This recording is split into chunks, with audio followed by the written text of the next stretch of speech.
Hello my friends, now it's the crazy situation happening on the front lines. Russia is withdrawing its forces from the Pokrovsk direction and they send all of their units towards this direction. They try to break through towards Dnipropetrovsk region. So before they accumulated the forces in this region, and we all expect the Russian attack may start towards Pokrovsk, Mirnograd, for them to close this pocket, and also they could go towards Dobropile direction and with their second attempt to break Ukrainian defense, the main Ukrainian defense line. But with this withdrawal of the forces, this plan looks absolutely unrealistic. And again, they withdraw the forces not behind the front lines, no, they're sending those to reinforce a recently successful direction for the Russian army, where they continue to gain more territories, Dnipropetrovsk Oblast. So here's the recent update. This is Pokrovsk and Russia is just taking the forces out. So 74 motorized brigade, 137th, 55th, plus some other different regiments were taken from the place to reinforce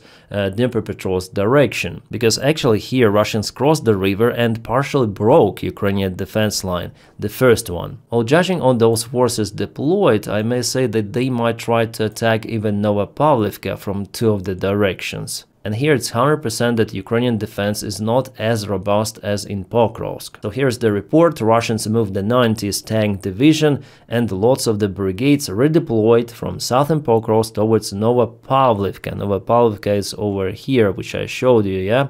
Which means that only 15th and 30th brigades and elements of 27th Division remain south of Pokrovsk. So not many forces left there. It means that Russia will not attack Pokrovsk from the south. They are focused now on different direction. It changes absolutely everything. I mean, situation in the eastern front lines at least. But it could also touch potentially southern front lines, because this breakthrough, potentially, if it happens, Russians might use even to go to Zaporizhia. Yes, Zaporizhia is far away still, but they might try to go to the main supply highway in Pokrovsk village. I think it's better to review this wide scale of events. So Pokrovsk is over here. Russia is sending their forces here and here from Pokrovsk, again for potential breakthrough Ukrainian main defense lines, but there is the other defense line, and it is going somewhere near Pokrovsk. Well, I'll try to find out the map with the Ukrainian defense line. At first I was sure that it was going somewhere here, but I think it's after all a little behind. I will search for it. Russians are trying to move towards this place from Velika Novosilka, and also they might try to attack from this newly created bridgehead. If they of course cross the river and some of the natural obstacles, well, partially they already did it with some of the small amount of the forces, but major forces are unable to do it yet. Russians need to move their vehicles for the successful assault towards Pokrovsk, and from Pokrovsk Russians might advance further to Zaporizhia. That's the main target. So here we have Pokrovsk, and there is the river goes southbound to Hulaypole, and those are the Russian attack vectors. They want to advance and cross Ukrainian defense, and if they do it successfully, they might even increase the pace of their attacks, because there are not many settlements in this vast area and there are not many defense lines until Vilyansk, and this line is not as robust as this initial one. But we know that the Ukraine is digging some trenches even in this area now. Well, for now it's just the planning of the Russian attack. They want to go to Pokrovsk, but I don't think it's real for extensive period of time, because Russian army is basically exhausted. Nevertheless, they move some of their reinforcements and now they have new goal. And if we check out this vulnerable part of the front lines, for example Zaporizhia region and Dnipropetrovsk, you see one more Russian advancement which happened for the last 24 hours, so yesterday and today, and every day they take the ground, so they want to pour their forces to the most profitable direction for them. But it is not Donbass, this is Dnipropetrovsk Oblast. If we speak about this part, it is not in the Russian constitution. Putin put Zaporizhia and Donetsk Oblast, but not Dnipropetrovsk. So why Russians are fighting for this piece of land? Well, the answer for that is pretty much simple. Russians want to occupy the entire Ukraine. By the way, about Sumy, I expected some of the good news to come, but unfortunately we have bad news. After all, Russians managed to get some of the reinforcements to this region. Yesterday there was heavy battle in Alexeyevka, and near it Russians at first retreated, but later on they pushed quite hard. So it was yesterday and it is today. They advanced towards Novomykhailovka, which was previously liberated by Ukrainian army. It's the first territorial gain for the Russian army in Sumy direction for the last several months. Yeah, you see this movement. So before, just Ukraine was getting some of the ground, pushing Russians aft and aft towards their border. But with this one, yeah, Russians didn't occupy any sort of the new village, but Novomykhailovka is under the threat now. As well as more Russian forces moved to the northern part of Alexeyevka, according to my information. Also, Russians are moving a little towards Konstantinovka from Alexander Shiltine, so it was a couple of days ago, and it is right now a little bit expanding the gray area and advancing with the red ones. It's been stated as this forest patch is now under their control. Well, they move here very slowly. However, they already use lots of the artillery and drones on Konstantinovka itself. But you know, after all, the situation for Russians on the ground is far to be perfect. They again suffer significant losses with all of those midwaves. Midwaves, we continue to speak about it, but there are tons of the videos presented in Telegram, on X platform, Twitter, where you might witness what happens usually to the Russian soldiers. And you know, I subscribe also for the Russian channels out there, but they show less of the losses, honestly, less of the videos published with Ukrainian soldiers compared to those showing the Russian soldiers, like for example over here. Because of the platform regulations, I cannot show you what happened to them, but it was kaput. It happened in Novotoretsk, this is Dobropilya sector, not far away from Pokrovsk. And also Ukraine causes some of the vehicle losses for Russians. For example, this is the tow vehicle with artillery system. It was parked somewhere.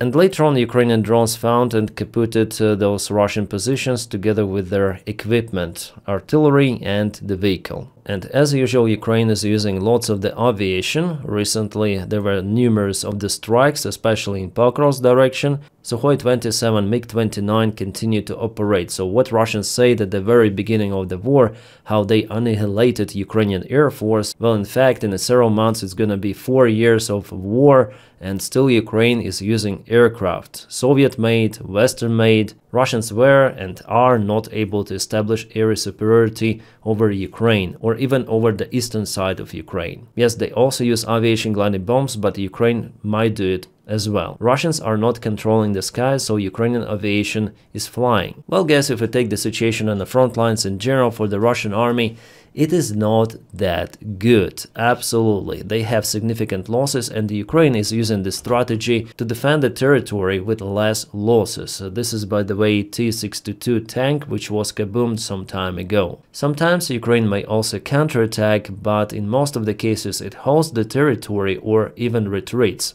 a little, moving back to the new positions with a drone army. And every time Russians move to the new tree line or the new field, they are being attacked by Ukrainian drones.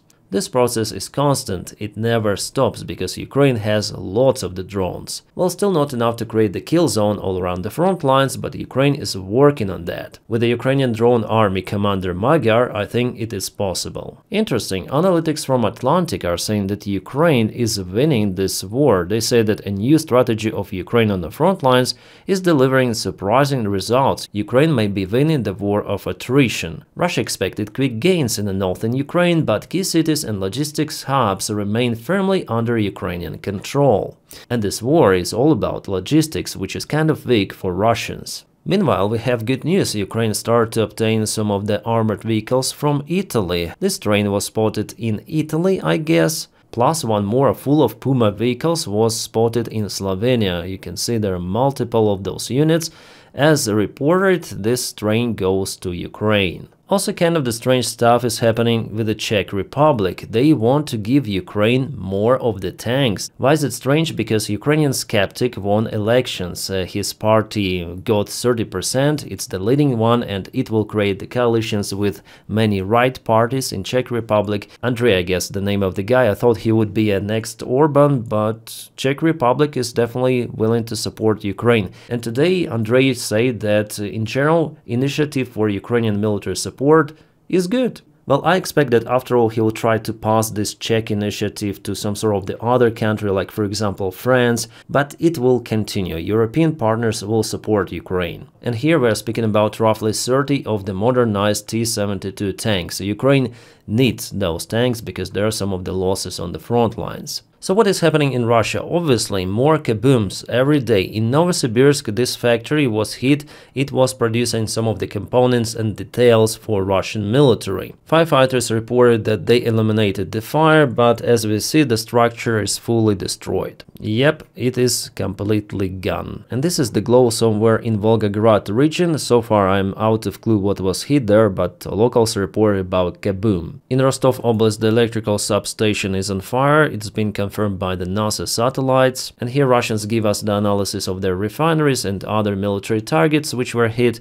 Totally 40 of the targets were kaboomed, which makes the months of August and September the most profitable for Ukrainian long-range attacks. A Russian Foreign Minister Deputy Sergei Rybkov stated that all of the positivity which was gained between United States and Russia during Alaska meeting is now mostly ruined. Well, kind of interesting. Maybe it gives us the hint that United States is pushing Russia more, and Russians, they don't like it.